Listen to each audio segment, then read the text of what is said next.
Hey there, educators. Are you tired of feeling stuck trying to teach grade level math content to students who just aren't ready?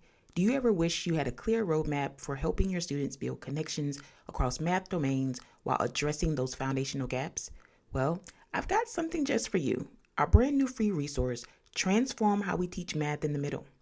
This guide is packed with some actionable strategies to help you get clarity on the key math domains for grades 6-8, build conceptual bridges between topics so your students see how everything connects, leverage relationships across concepts to simplify your planning and teaching, design purposeful notes that empower students to think critically, and most importantly, empower your students through meaningful connections that build both understanding and confidence. Each section includes quick tips and insights, plus video breakdown to make implementation easy. And as a bonus, you'll get an exclusive invite to my upcoming webinar series, where I'll dive even deeper into these strategies. Ready to take the stress out of planning and make math happen in your classroom? Head to the show notes and click the link to grab your free guide. Don't wait. This is your chance to transform how your students learn math. Download your guide today.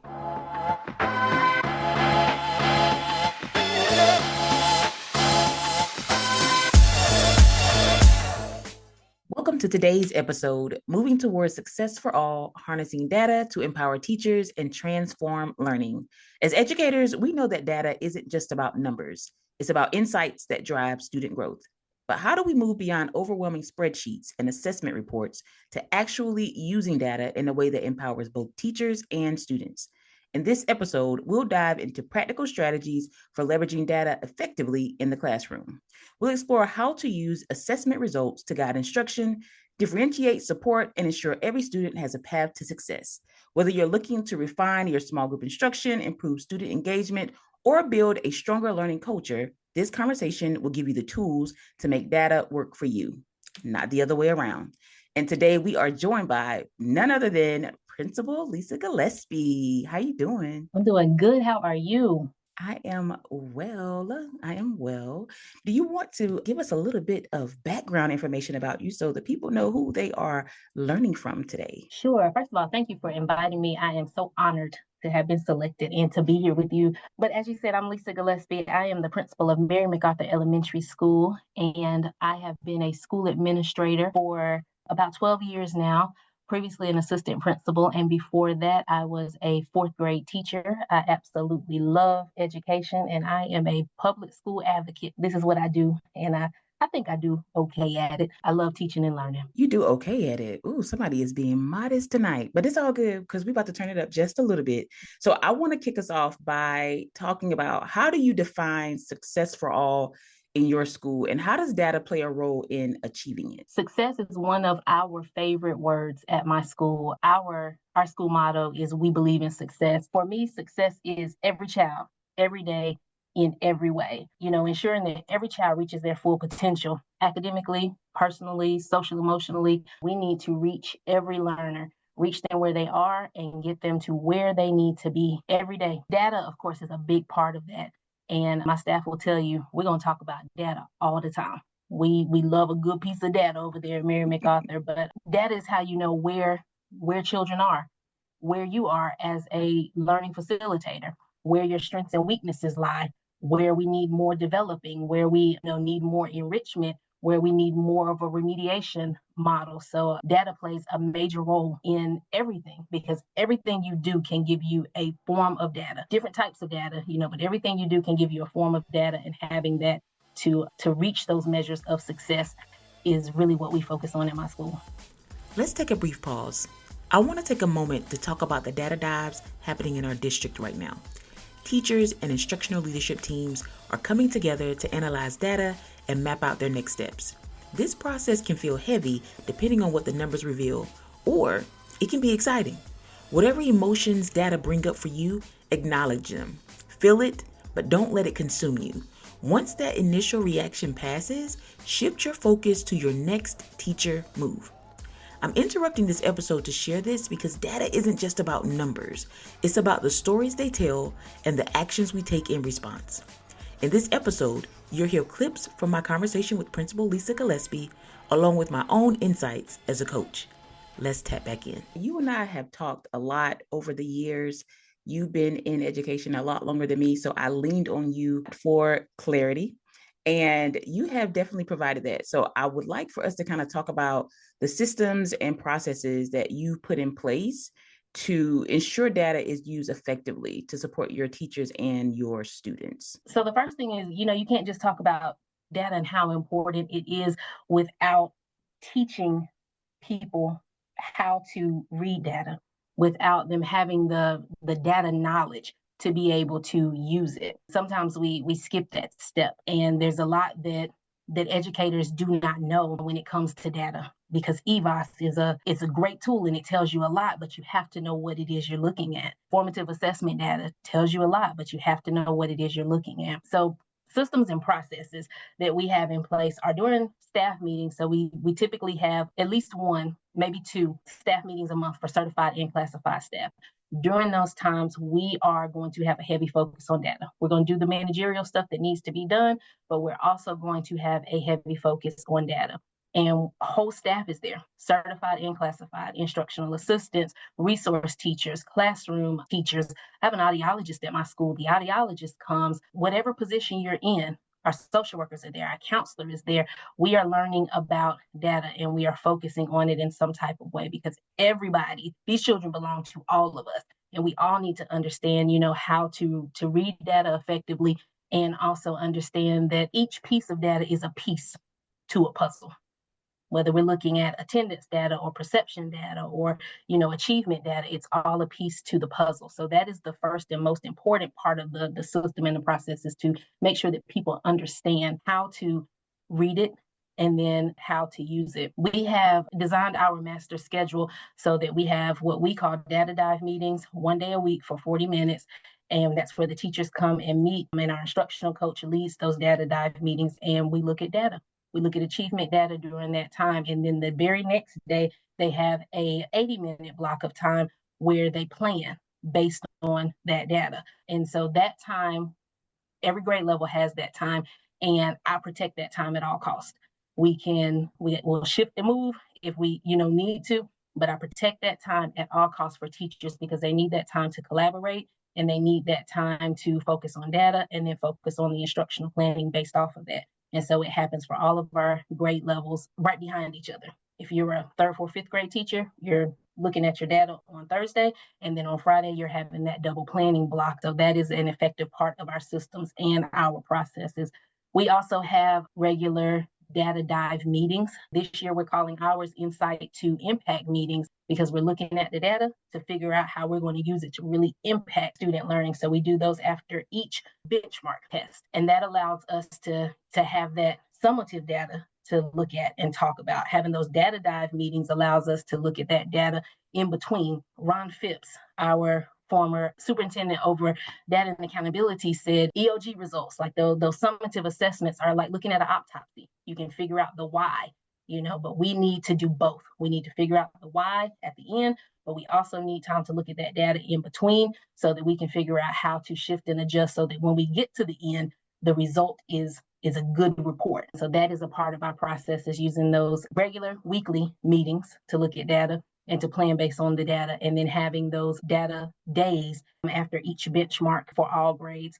And professional development, like I said, we staff meetings all together. We're doing that, and it may just be a 30-minute block of time. It may just be 45 minutes, 15 minutes, but we're going to talk about that at every staff meeting, and that is professional development. Everybody is learning more about it. But those are the big pieces of our systems and our processes, making sure that everybody understands, and then that we are utilizing it during the instruction as well as at the end to align and adjust our practices to make learning outcomes better for all students.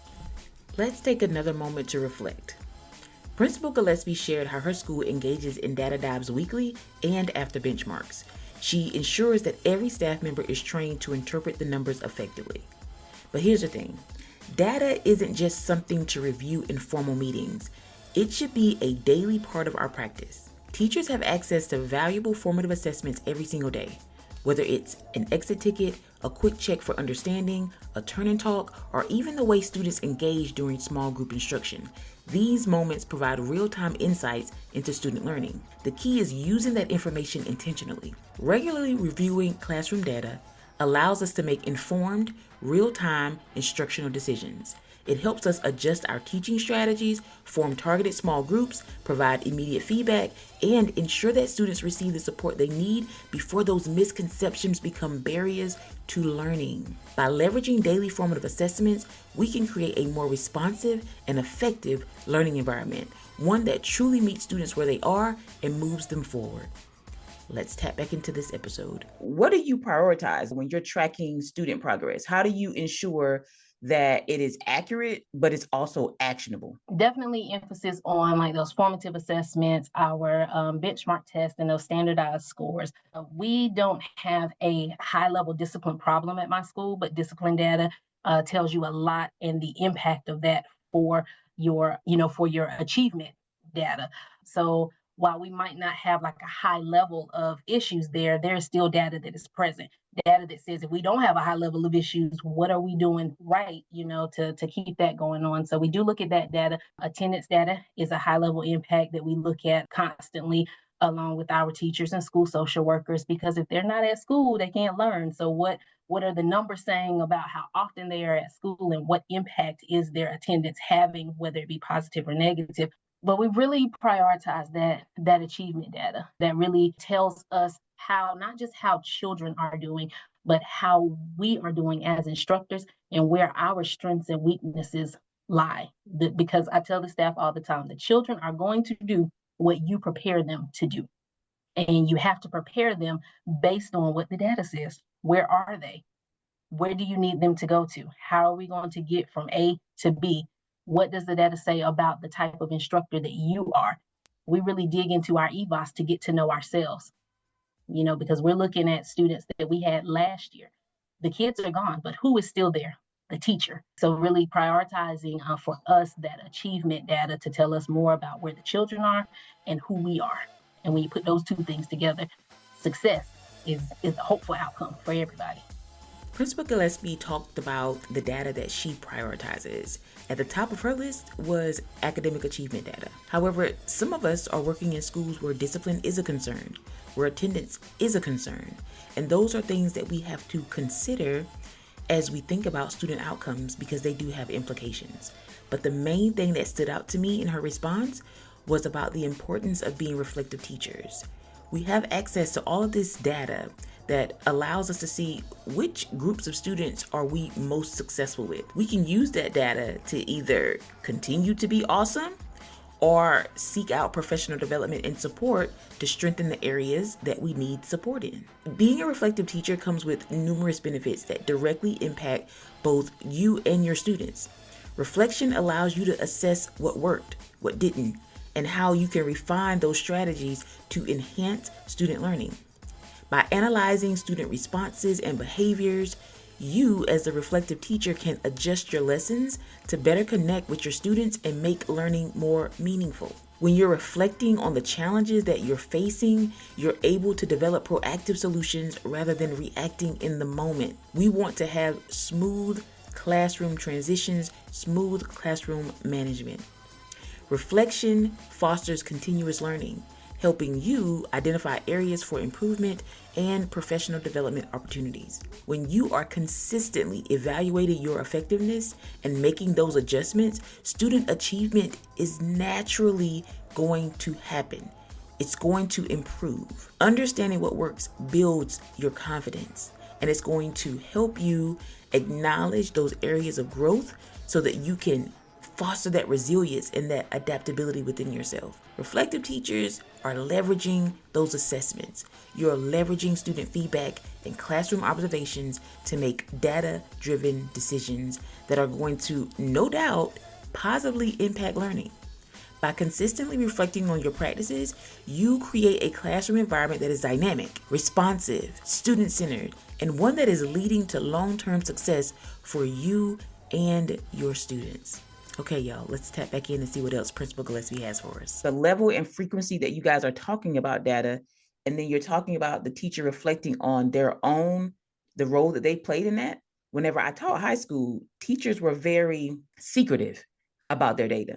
They didn't want to, whenever the test scores came out, we didn't talk about it. It was almost like you got your little private little manila envelope, they slid it under your door, and that was it. Like, we did not have any type of conversations. And maybe it was because it was high school and everybody's kind of on the island, but I think some of it is they really didn't think it was any of your business. So I'm interested to know, how did you get teachers to really open up about what they're doing in their classroom? Because I mean, it is a reflection of the instruction that has taken place. So how did you create that culture of teachers even being open to talk about those things and reflect deeply in that way? That's a really good question. I think that when you make the understanding of data a priority, when teachers know how to look at it, understand it, and use it, when you have a data culture, a positive data culture, then sharing of those things, sharing the scores and sharing your own personal results does not feel like it needs to be a secret. Because when you have a data culture, you also increase that culture of the students are all of our students. Yes, we have a roster, but all of these students belong to everybody. Yes, you teach fifth grade, but those kindergartners, they are yours too. Yes, you are the music teacher. Everybody belongs to you. Their achievement matters. What you do in your classroom helps to drive that as well. So I think that when you create that data culture of, we're going to understand it, we're all going to, even if our we don't get a measure, right? Like a third, fourth, or fifth grade teacher would. We don't get that type of measure. We know that what we're doing in our classroom is going to impact that measure. When you understand what the data is saying about you, I think you're also more willing to share. I'll give you an example. I have a fourth grade teacher who, excellent teacher, and she does her best work with students who are at a lower end of learning. We celebrate success, of course, at school, teacher success and student success. And we set goals, and teachers reach their own individual goals. We set goals as a school, and we celebrate when we reach those things. We put our proficiency percentages up for others to see, as well as ourselves. And one day she said, I'm going to make it to be able to have my proficiency sitting along with my teammates, right? It's three of them on the team, and typically her proficiency is lower than her colleagues' proficiency. And she said, I just want my name right up there with theirs. And I said, that is a good one. And keep striving for that. But I want to also show you your EVAS again. And let's look at your EVAS and what EVAS says it is that you do with children. And we looked at her EVAS, and every year after year, she's been at our school for 6 years. And year after year, her EVAS measure shows that she makes the most gains with students who are in that category of a lower level learner, the lower achievement level. This is where you do your best work. So if that is the case, and we know that your counterpart over here, her EVA says that she does her best work and gets the most growth out of students who are at that higher level of achievement. We want proficiency across the board. That is always the goal. But let's just think about what that looks like in real time. Her proficiency likely is going to always outpace yours because of how we have balanced our classes. But also think about, when you look at those proficiency scores, that is one piece of the puzzle, and there are several other pieces of the puzzle. My proficiency might not always be where my counterpart is, and you don't need to compare yourself to her anyway, but it might not be where my counterpart is. But I know that I have made a year and likely more of gains with students, and that is another piece to the puzzle. So just understanding how all of those data pieces come together, understanding how, like I said, my proficiency might not be on the same level as my teammate across the hall, but there's an area of my data that I excel in. And when I understand those things, I understand myself better, and I'm okay with sharing results, and I'm okay with helping somebody else to learn, or receiving help from somebody else, because the best help doesn't always come from top down. Usually it comes from side to side, right? And that is how we help each other to grow. I see the type of teacher that you are because we're open with our data. I see the type of teacher that you are, and I have a skill set that can help you be better. Or I see the type of teacher that you are, the results that you get, and I need to go down the hall and talk to you because I'm trying to get there. Or my EBOS is saying the same type of thing, but I'm not getting the level of results that you're getting. Let's have a conversation. And that creates that collaborative culture, and it all just, it's hand in hand. But when you understand it better, you feel better about sharing it because it's not just about the end result. There's so many pieces to the puzzle. And when you understand that and you have a understanding of these students are everybody's students, then why not share? Because it's not about me. That just gave me an aha moment of why it may have been the way it was at the high school.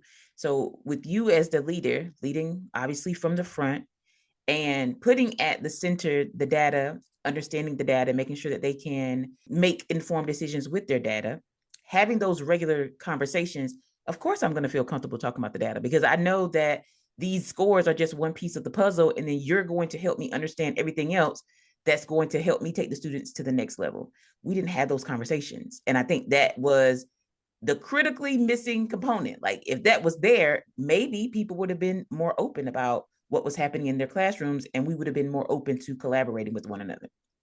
Absolutely. So now obviously you said you guys are having data meetings once a week, and then you're also having data meetings after your benchmarks.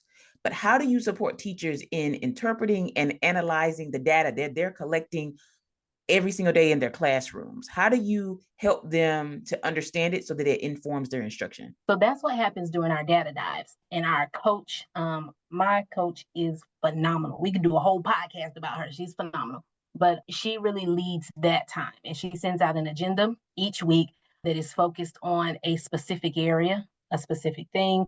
We might have just completed an interim assessment or a post assessment, or it might be as we're gearing up to do our data meeting after the benchmarks, the data dives, the 2 weeks leading up to that may be focused on the benchmarks so that when they come to the data day meeting, we're able to discuss that from a place of knowledge, right? We spend that 40 minutes during that week really looking at data that is fresh, is right now. And so what are we going to do with it? They took this post test yesterday. So now how are we going to use this to inform our remediation plan? How are we going to use this as we have to, spiral back to certain standards? What are we going to do with this, knowing that we are now moving on to the next unit?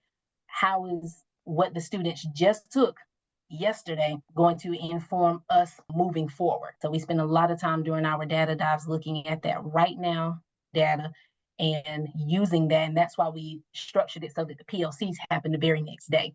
You don't have a whole lot of time to forget what you just looked at. We looked at it 24 hours ago, and now we're talking about planning with what we just analyzed in mind. When we're talking about, so that happens once a week and then they're planning immediately after that. Okay. So can you share an example of a time when those data meetings help to transform a teacher's approach in their classroom? So last week, we circled back to our EBOS data and we were looking at student growth because that's what EBOS is giving us. We were looking at student growth and really explaining what that means to teachers as far as a student's like percentile, how we can use that to help us understand how far they have moved throughout the year and how a child who might be learning at a higher level as far as their proficiency goes is not making as much growth as a child maybe who has a lower level of proficiency. So I really dug deep to explain that, to teachers so that they could really grasp it and fully understand it, because now we were looking at it, not just our graphs, but really applying it student to student. And we took what happened with the kids last year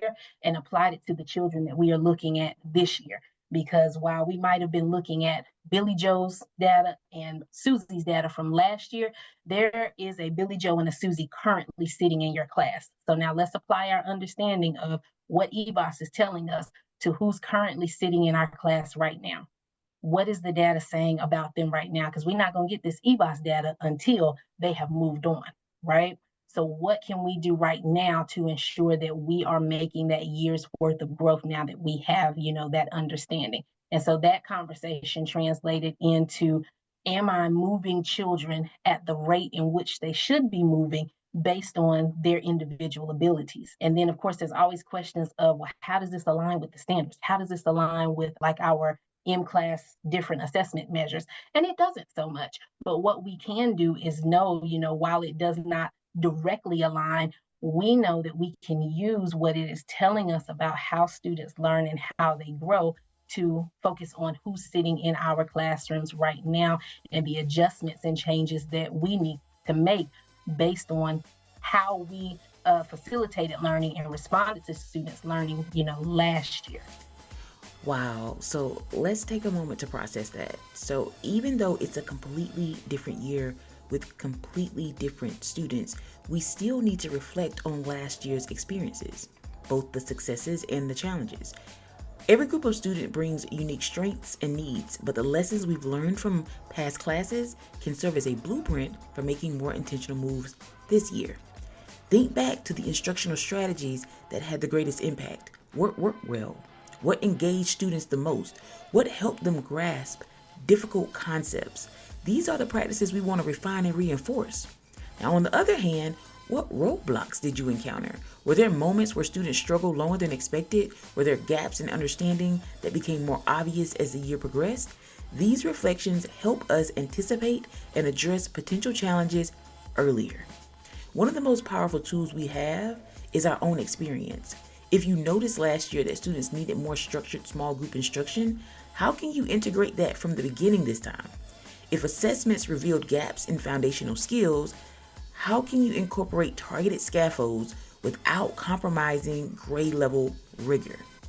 The key is not to repeat last year exactly as it was, but to use it as a guidepost for smarter, more effective instructional choices. We're not starting from scratch. We're building on what we've learned to create an even better learning experience for the students this year. All right, back to the episode. So we're talking a lot about adults. So we got, the coach is leading the data days and the data dives. You're in there, you're in the mix as well. You're making sure that every single meeting that you guys have as a staff has some data component in it.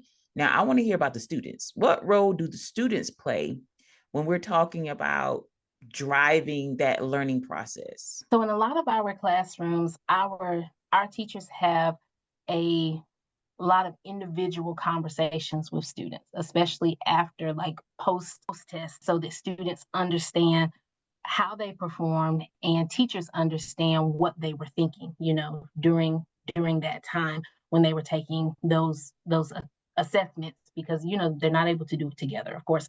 But they're having a lot of those individual conversations, and I love to see that in classrooms. And it's not even something that has to take 30 minutes per student, because it doesn't. Just having those quick individualized conferences so students are feeling like this is solely about me. There's a time, to have a whole group as a class. This is what we did, but taking that time to individually pull students to you and say, on this particular assessment, on this particular assignment, this is how you perform. Okay, we're looking at it after it has been done. This is how you perform.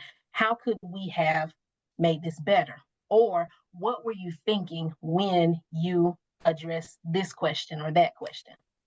And let's look at the work that you showed. Like if we're talking about math, let's look at the work that you showed. Walk me through, your steps, but having those individualized real-time conversations with students that don't have to take forever. We don't have to go through the entire assessment, but that's why we need to look at that data and see where it is we need to pinpoint, talk with students, and really drill down. So having those individual conversations as often as possible with students. I'm so glad that you talked about just the timing component of it, because a lot of the listeners are in the middle school range. And so they might be thinking, well, how do I make time to meet with students individually? I think that this can take place during your regular instruction, as you're doing your academic monitoring, as you're doing your laps and your rounds in your classroom. That is your time to be observing your students, looking for the things that you have planned that you want to see. So as you're planning for your lesson, you have it in your mind the things that you want to see your students doing to know whether or not they're on track. So that's when you could be asking those questions and getting an idea for that thought process. As you stated, it doesn't have to be something that is long and drawn out, but you do need to know what your students are thinking so that you can kind of meet them there if you need to get them the rest of the way. How do you balance the use of data to focus on individual students' needs while still addressing the school-wide goals? I think it is always, it's always going to align. Okay, so when you determine what those school-wide goals are, like when your sit team comes together to determine what our school-wide needs are, that whole conversation, of course, should be based off of a variety of data. And when you have determined what those school-wide goals are, then you're going into your instruction with those school-wide goals in your mind. So then you're looking for what's going on in my classroom that aligns to that school improvement goal. And it all has to align. Everything just had alignment is the key to success, right? Everything has to align. If we know that our school improvement goal is focused on standards aligned instruction, well, then we need to make sure that during PLCs that we know how to unpack standards. We need to make sure that during those data dive meetings that we know how to address the data in a way that is going to impact that standard aligned instruction. When we go into classrooms to complete our walkthroughs or to complete observations, it needs to come from that same lens because our school-wide focus is standard aligned instruction. So I need to be looking and observing and walking through with that lens. So that alignment completely matters. I think that what you said about being able to do these things within the classroom, knowing that time, like we can't get any more time, right? With the time that we have is the time that we have. But that planning process is so important to be able to anticipate. I talked to my staff about that today. We have had these children in our classrooms now since August, okay? So we are with them for 5-6 months at this time of year. We know them very well. We've been paying attention since the beginning of September, really paying attention. We know them well so that when we are planning our lessons and our whole group lessons and our small group lessons, that we are planning from a space of anticipation. We need to anticipate what our children are thinking because you know them so well. We need to anticipate what questions they're going to ask. And then we need to anticipate what answers they're going to provide to the questions that we are going to ask. All of this needs to be planned out. So you've already planned the questions that you are going to ask that aligns with that school-wide focus, right? You've already planned that out. You also need to plan out, these are possible answers that I'm going to receive. And then you need to differentiate your planning. These are answers that I'm going to receive from a student who I know is got it, from a student who I know might be on the fence with it, and from a student who I know may struggle with it. These are the possible answers to the questions that I'm going to ask. And then you also need to differentiate your question asking too. Make sure that you are scaffolding, meeting them where they are, getting them to where they need to be. You know your questions, anticipate their answers, and then you need to have a next step based off of what you are anticipating for them to say. All of that has to happen in the planning process in order for instruction to be successful and completely aligned to the goal when it is happening in real time. We plan. You want to pull activities? Absolutely. You need to know what it is that you're doing and what materials you are going to use that are going to drive their understanding of that standard. But anticipation is the key to success. Knowing your students so well that you can anticipate what they're going to give back to you. And then you are ready to take them to the next step. That's important. Let's write that down. Anticipation is the key to success. Anticipation and alignment. Yes.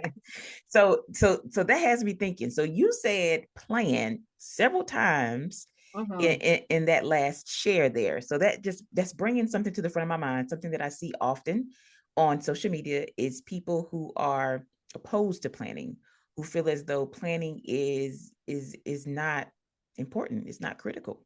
So the fact that you said planning maybe like 10 times in that last share there is leading me to believe they out of it. They're not maybe they're not here on earth. I don't know. But with the students that we have in our classrooms, I don't think that it is possible for us to show up in that classroom and feel like we are doing our very best if we have not planned. I just don't think it's possible. It is impossible. It is absolutely impossible. I don't know what side of social media that is on, but I don't want to find myself there because it is absolutely impossible to do that. Teaching is not a let's wing it type of job, right? It's not.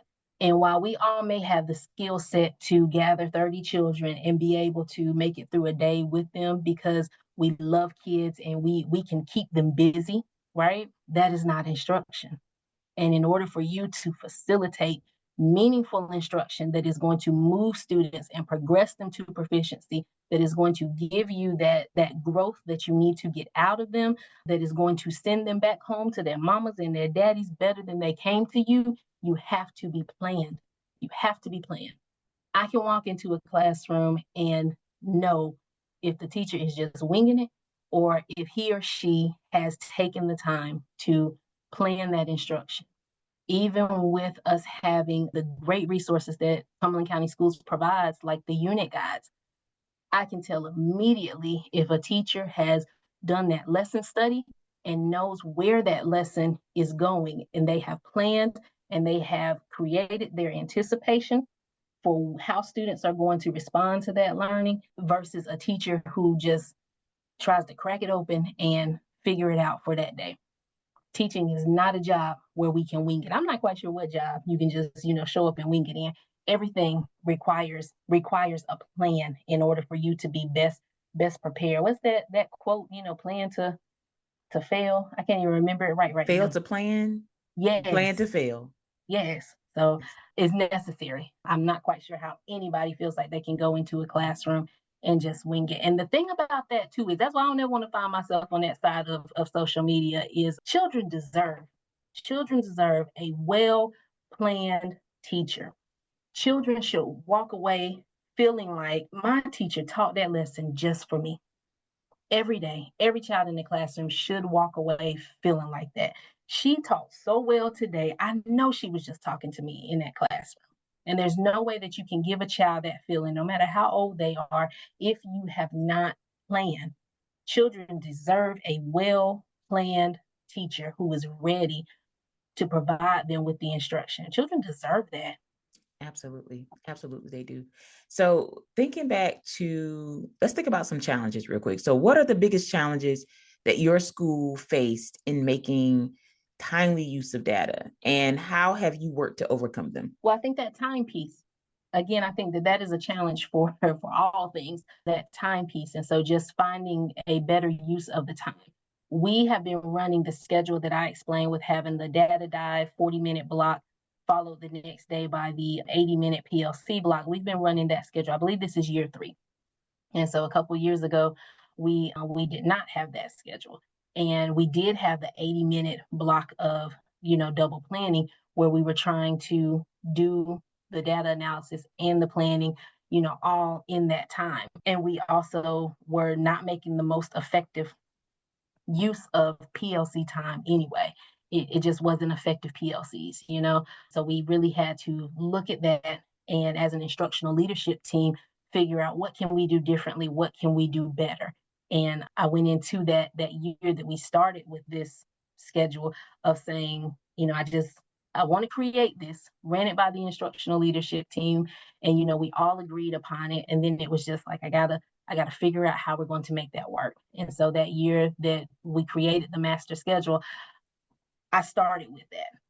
We're going to have this type of time. We're going to have it back to back, 40 minutes of data, 80 minutes of PLC time. We're going to have it back to back. I started with that, and then I made everything else within the schedule work around that. Made our resources work around that. And it wasn't easy. Made our lunch schedule. Everything else had to work around it. And we had to, get the kinks and everything out. So while I worked on that piece of it, our coach was working on the piece of what does data dive need to look like? What is it going to look like each week for, each grade level? And so while the agenda changes up, there are some very standard things, that remain. Of course, we're going to talk about data. It might, the type of data might need to change as we move along throughout the year, but we want to be very intentional. 40 minutes isn't a lot of time, so that was a challenge in how do you create the time within the time that is allotted.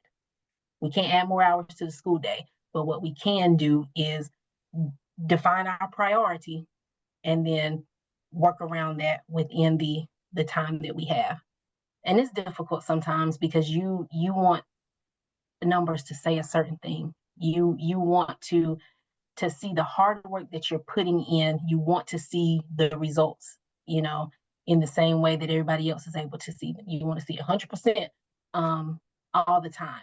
But when you manage your expectations and you really understand who is in your classroom, what data pieces are saying about them, what what data do I need to look at to get the understanding that I need right now? Because the understanding that we might need for this week's data dive may be a different understanding that we need next week. So we're looking at 2, 3 different pieces of data at the same time. We have teachers who are at various levels in their career.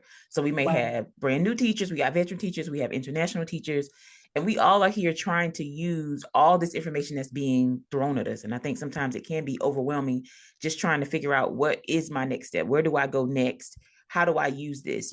Just thinking about a single class, I'm collecting data just in a single class. So in 45 to 90 minutes, I have collected data maybe on my bell ringer, on the actual lesson, on the exit ticket, on a specific activity, not even including whether or not it's an assessment day. Like this is just a regular lesson. I'm collecting all this data and then just trying to figure out how do I move forward. And I think, again, probably for you as leadership, you have all these different people, your teachers who are on these different levels, just like the students in our classrooms, figuring out how to really support them at those various levels of in their career, of their understanding within the data, and really how to use it. Because obviously you can't be in the classroom with them to answer all the questions they may need answered.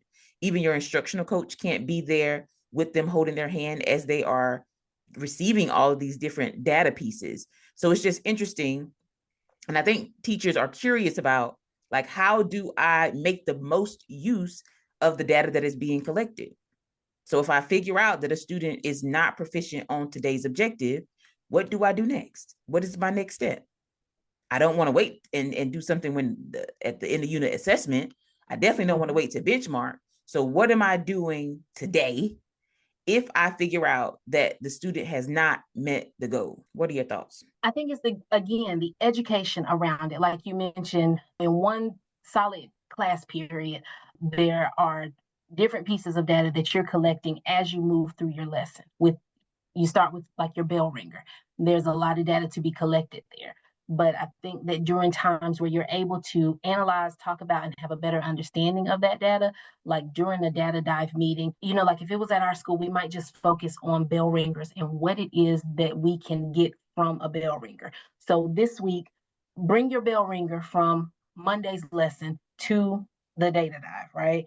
And we are going to dig into that and we're going to look at how students performed on that. We're going to have a collaborative conversation about how we can use this to move forward, right? So everybody is now at the table. We all have the same piece of data. We're all going to talk about it. We're going to look at how our students performed on it, and we're going to figure out what can this tell us?